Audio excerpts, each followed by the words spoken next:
خاتون حضور کی خدمت میں حاضر ہوئی اور عرض کی یا رسول اللہ صلی اللہ علیہ وسلم مجھ سے بدکاری سرزد ہو گئی ہے اور میرے پیٹ میں بچہ ہے اور میں چاہتی ہوں کہ آخرت کی سزا کی بجائے دنیا کے اوپر اس کی سزا مجھے دے دی جائے تاکہ میں پاک ہو جاؤں اور صاف ہو جاؤں، کیونکہ آخرت کی سزائیں بہت سخت ہیں۔ اللہ کے محبوب علیہ السلام نے جبریل امین سے ایک دن پوچھا تھا مجھے جہنم کے عذابوں کا ذکر سناؤ، تو عرض کی یا رسول اللہ صلی اللہ علیہ وسلم ہلکا ترین عذاب یہ ہے کہ جہنمی کے پاؤں میں آگ کے جوتے رکھے جائیں گے، باقی اس کے پورے بدن پہ آگ نہیں ہوگی، صرف آگ کے جوتے اس کو پہنائے جائیں گے، لیکن اس کی حدت، گرمی اور شدت اتنی ہوگی یغلی منہما دماغہ،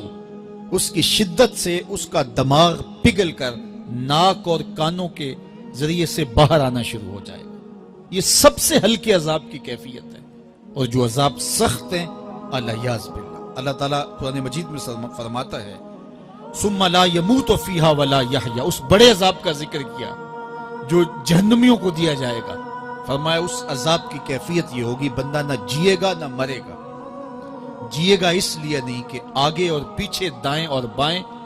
آگ ہی آگ ہوگی، تو اس آگ میں جینا کو جینا تو نہیں ہوگا، اور مرے گا اس لیے نہیں کہ موت کو موت آ چکی ہوگی۔ تو وہ کتنا سخت عذاب ہوگا الیاذ باللہ کہ ہلکے ترین عذاب کی کیفیت یہ ہے کہ پاؤں میں آگ کا جوتا اور دماغ پگھل کے ناک اور کانوں کے راستے سے باہر آ جائے۔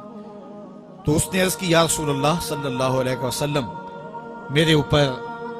حد جاری کر دیجئے، اور اس نے کہا کہ میرے پیٹ میں جو ہے وہ بچہ ہے۔ اللہ کے محبوب علیہ السلام نے فرمایا جاؤ جب بچہ پیدا ہو تو پھر آنا۔ وہ چلی گئی،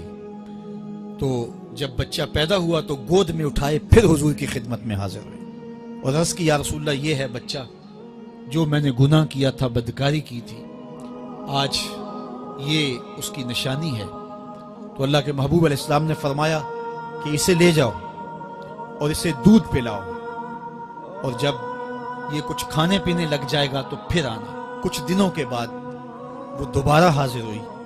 اور اس نے اس بچے کے ہاتھ میں روٹی کا ٹکڑا دیا ہوا تھا،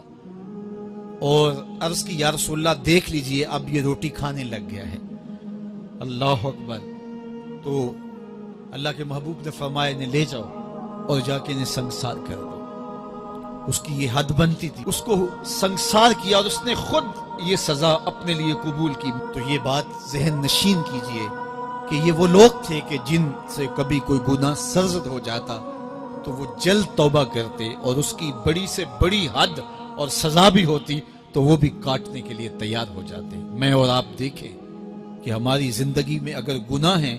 اور ہمیں سچی توبہ کی توفیق بھی نصیب نہیں ہے، اور آئندہ نہ کرنے کا عزم مصمم ہو، پکا ارادہ ہو کہ یہ گناہ زندگی میں دوبارہ نہیں کروں گا، الگ بات ہے کہ پھر دوبارہ اس سے سرزد ہو جائے، لیکن جب وہ توبہ کر رہا ہو تو اس وقت اس کا پختہ عزم ہو،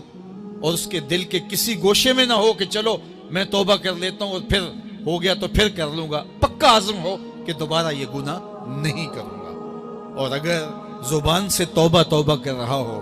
اور دل میں ہو کہ ٹھیک ہے یہ تو صبح بھی مجھ سے عمل بد سرزد ہونا ہے، تو اللہ تعالیٰ سے یہ مذاق کرنے والی بات ہے،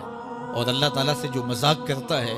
وہ کہاں کھڑا ہے وہ خود سوچ لے۔ وہ کیا کسی نے کہا تھا کہ توبہ کی پھر توبہ کی، پھر توبہ کر کے توڑ دی، میری اس توبہ پہ توبہ توبہ توبہ کر اٹھی۔ تو ایسی توبہ نہیں ہے